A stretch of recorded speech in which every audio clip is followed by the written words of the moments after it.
Okay. Let's talk. What number was this? 2.7, number 37. 37. Okay. Which has this kind of weird question, right? It's like, consider a P that's a permutation matrix, right? Okay, so then it asks this weird question like, why must pk equal I for some k? Okay, let's see. Well, just heuristically, what do I know about permutation? Well, not heuristically yet. What do I know about permutation matrices so far? They shuffle rows. Good, yeah, they just kind of shuffle the rows around, right? Yeah, so they have the rows and or columns of the identity matrix, right? Okay, so it's like cartoon-wise, I usually think about this as being my kind of simplest permutation matrix, right? This is just like an example. So this swaps x and y, and if I do it twice, I get the identity matrix, right?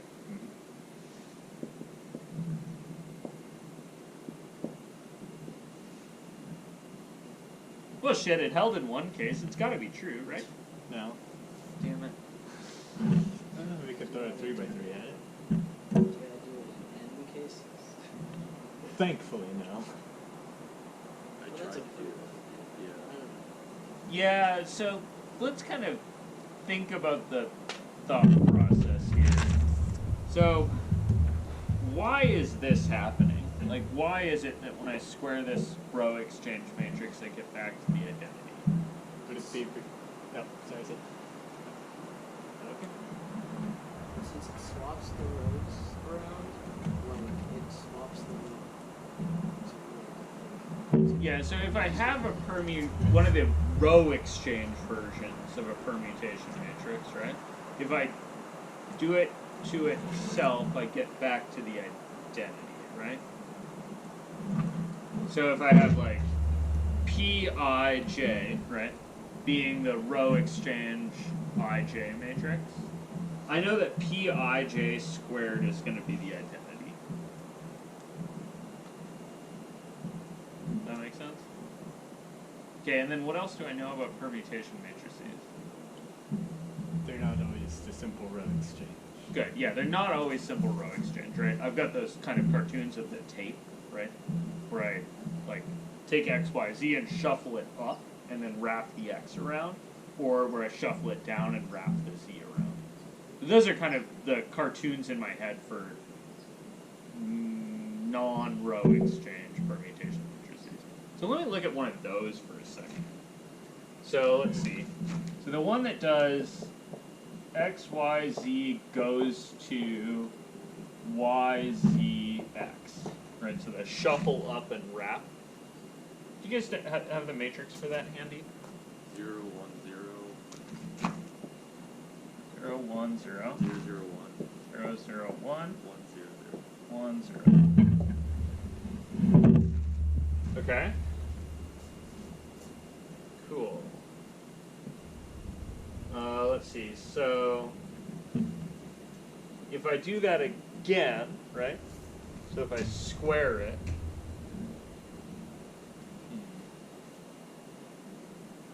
maybe let me write this down. So that takes x, y, z, right? And turns it into y, z, x. Do it again, it's x, y. Yep, and if I do it again, so if I square it and do it to x, y, z, the first time it'll turn into y, z, x, and then it'll scoot up again, and so I'll get z, x, y.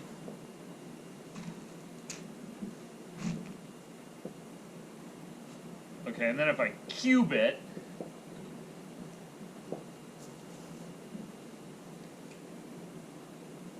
it'll tick back. Okay, so I'll get back to where I started. Does it? Does the? And so like at this point, we're back to where we started. It now looks like It not only looks like I, it is I. So then does the power match like the number of rows? Like how many? That tells you how many times you need to do it to get to I. That's what I have it exactly. Yeah. Okay, that's good. So what's going on there is it's not always the number of rows, but there's something like maybe it's at most the number of rows. That'd be Because like obviously I can make a row exchange matrix, right? A 3x3 row exchange matrix could be created. The identity matrix is also a permutation matrix, right? You see that? It's a permutation matrix. It just leaves everything alone. Yeah, so I know that the first power of some permutation matrix can be the identity, because the identity matrix to the first power is the identity. I know that if I square a row exchange matrix, I'll get back to the identity. And now it looks like my cartoon for a 3x, like for something that's not a row exchange matrix, certainly seems like if I cube it, I get back. Okay. So what's the weirdness going on here? How about if I rephrase some of my thinking just a little bit? Is the product of permutation matrices a permutation matrix?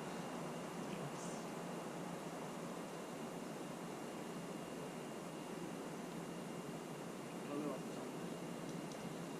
the Good. I mean, I think it would be because it's just shuffling the other permutation matrix around. Yeah, I actually did this the other day, I think. So, I guess I did it with the transpose.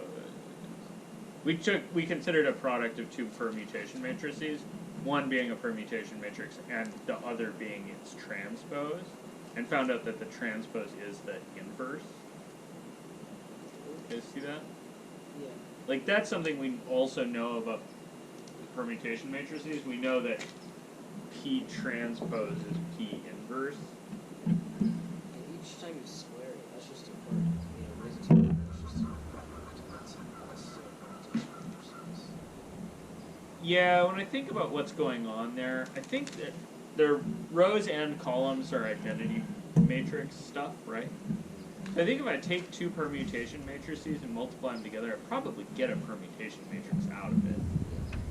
Might be the identity. You guys see that? Let me think about this a little bit. So, it seems like if I multiply a permutation matrix by itself, I get a permutation matrix, right? Seems so. Okay, so let me just suppose that this wasn't the case, right? And assuming that permutation matrices multiplied together make permutation matrices. So, if it wasn't the case,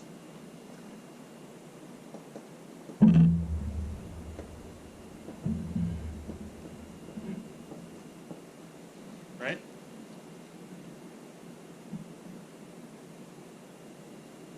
Let's see, then it certainly seems like I could consider p and p squared and p cubed and p to the fourth,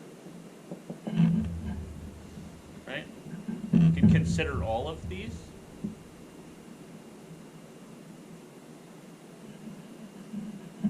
These would all be permutation matrices, right? How many permutation matrices are there? Factorial. Yeah. Yeah, there's at most n factorial of them, right? How many of these are there?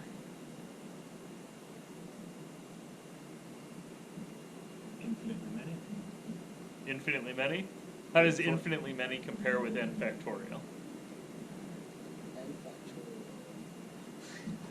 factorial. where n is some set value, right? Like n is the size of the matrix I'm considering, right? Yeah, but you could always like increase. So really what I'm kind of, the caveat here is like back at the beginning, I'm going to just say, assume P is n by n, right? I'm just going to fix a dimension. This is going to be true for whatever dimension, but I'm just going to say, let me consider an n by n permutation matrix, so I know how many of them there are. Over here, I have infinitely many permutation matrices.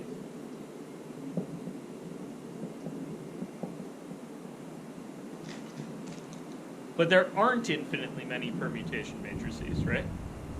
Yeah.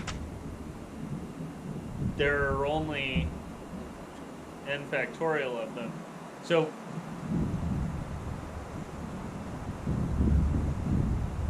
one of these must arrive back at another one. Like, these have to overlap some damn place, right? So that tells me that there's some pair of numbers in here, right? Where P, say, I don't know, P's a terrible choice. PA has to equal PB, right? You see that?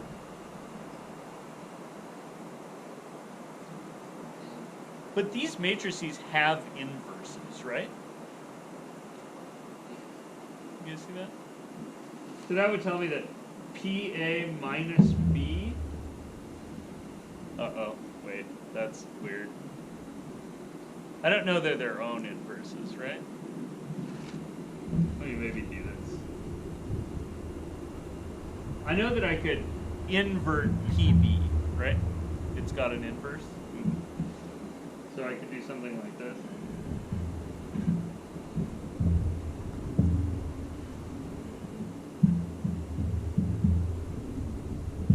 You could Let's see. accept P to the K GPI in the supposition. Yeah, so I kind of want to add those exponents together and be like, so duh. You see that? I think I'm up against a little problem with this in that I don't know that I can add exponents like that here. I know that I can add them if they're positive, but I don't know if I can add them if they're inverses. I'm not sure that this is working for me. You see this? Okay.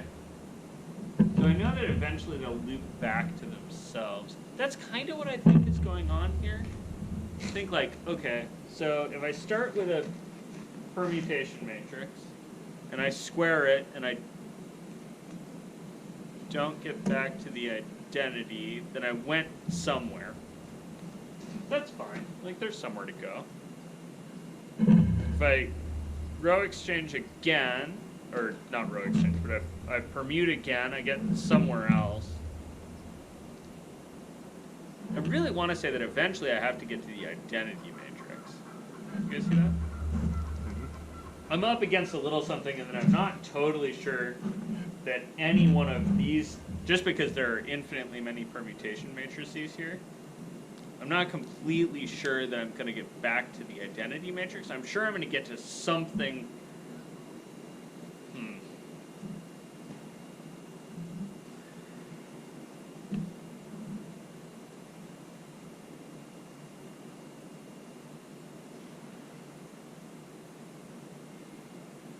Let me write this out a little bit more, I don't know, verbosely, and let's see if we can figure out whether we can subtract these.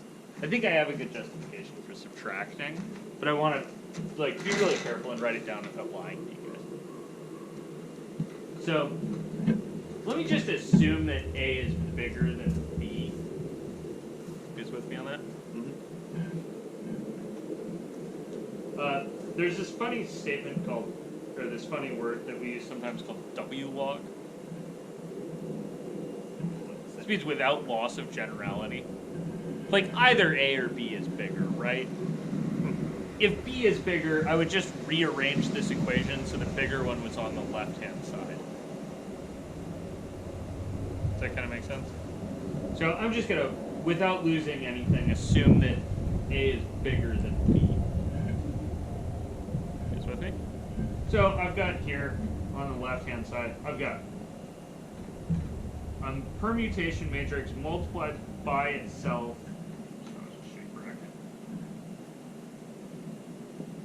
A times, right? And on the other side, I have permutation matrix multiplied by itself B times.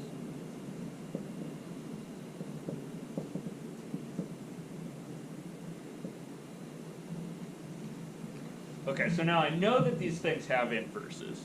So I'm gonna take and I'm gonna multiply through by P transpose on both sides here.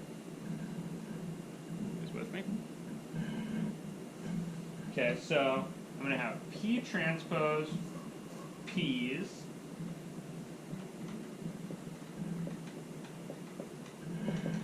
and also there are A P's there. And on the other side, I'm going to have P transpose times P's, and on this side there are B P's, right?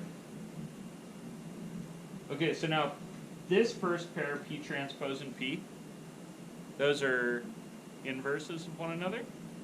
And so that thing reduces to the identity matrix. On the other side, the P transpose and the P also reduce to the identity matrix. You see that? So that leaves me with a bunch of P's multiplied together. There are now some number of them. A minus 1. Good. And on the other side, I have B minus 1.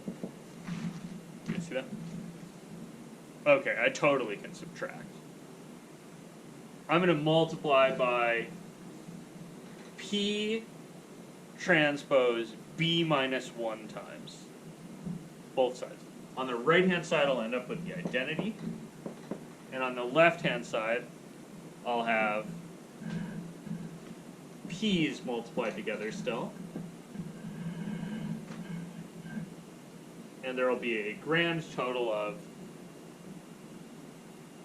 wow, here it's weird because it's A minus 1 minus B minus 1. Mm-hmm. Had I done this back here, it would have been a little more sensical. It's going to be A minus B.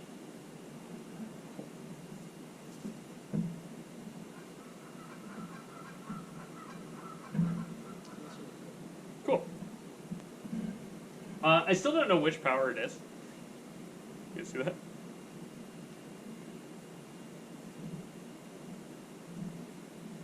This thing, where I said there are infinitely many permutation matrices, I still kind of need to know that the product of permutation matrices is a permutation matrix. But if I think about it in terms of what it does to a vector, right? It takes a vector and can't lose any of the components, it can only rearrange them.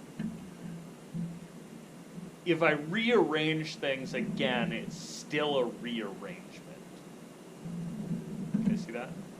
That's really going to be where the heart of the product of a permutation matrix is a permutation matrix would come from.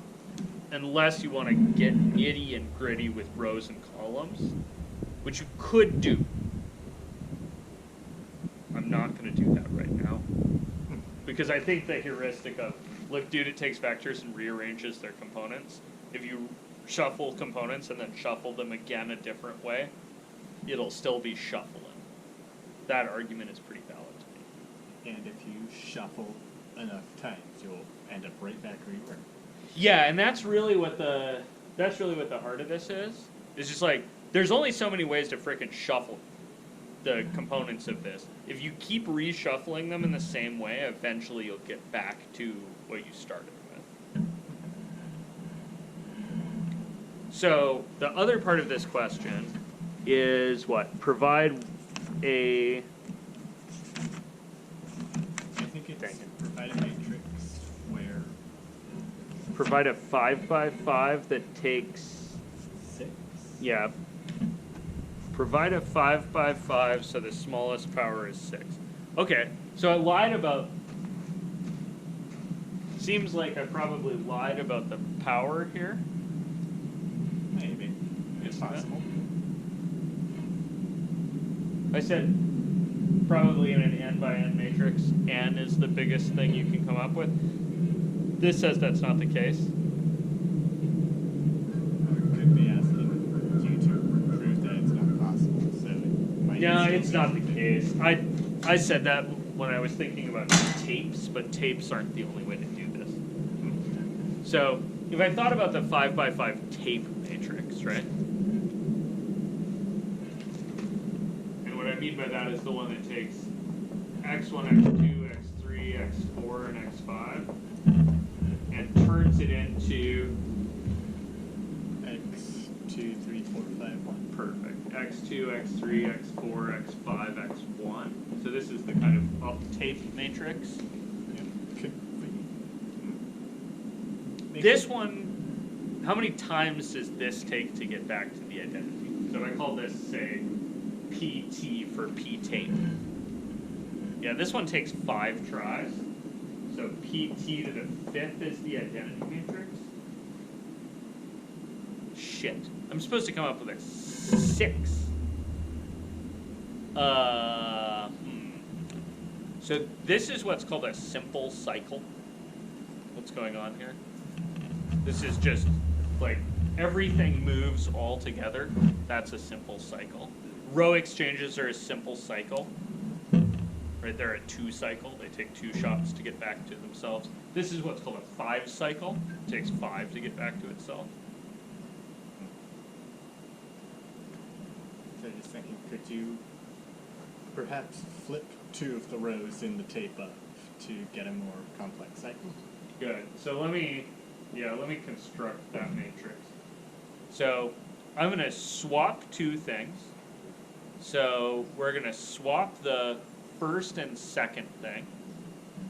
So that's going to be 0, 1, 3 zeros, 1, and 4 zeros. So that's me switching the first 2 elements, right? And then I'm not allowed to do anything with those with any of the others, right? Because I need to build something that's a permutation matrix. So I'm switching the first 2 things. So every time that this matrix executes, it's going to flip x1 and x2. You guys see that? Now I need something that's going to take 6 tries, and 6 is made out of 2 times something. 3. So I've got a 2 cycle going on in the first 2, and I need to make a 3 cycle going on in these ones.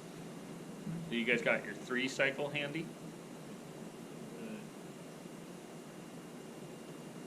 First row, 1 in the middle, second, 1 on the left, well, right.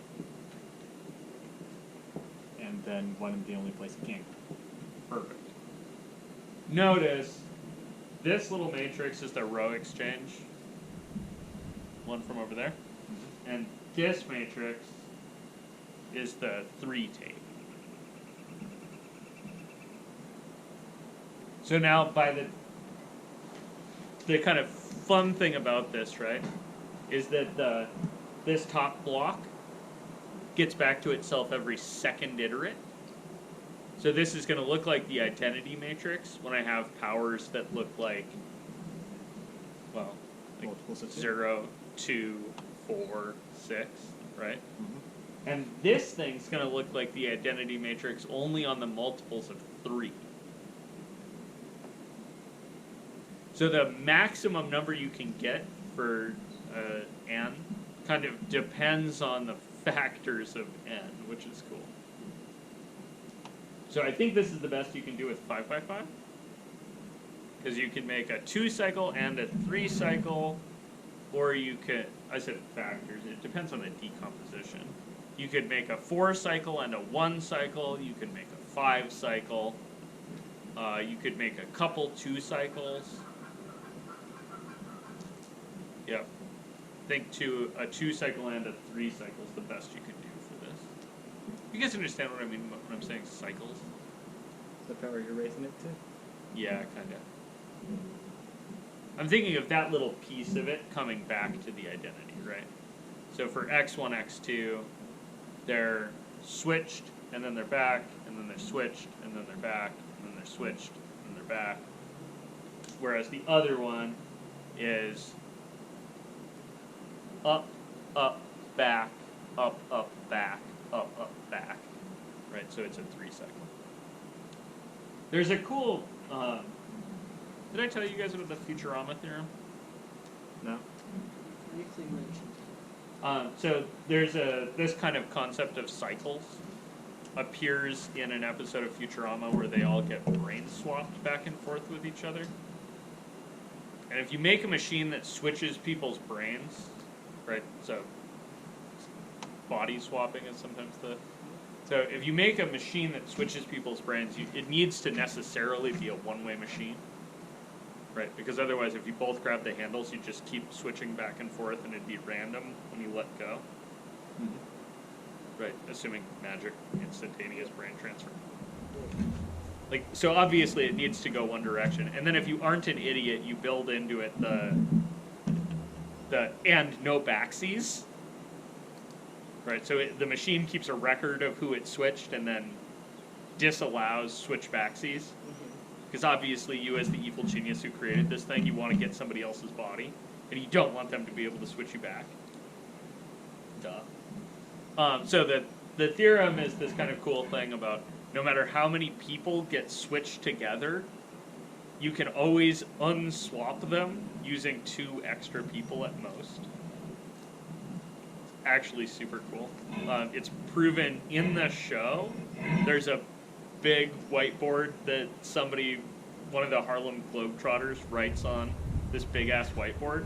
If you pause it and read what's on the whiteboard, it is a valid proof of this fact. That's so cool.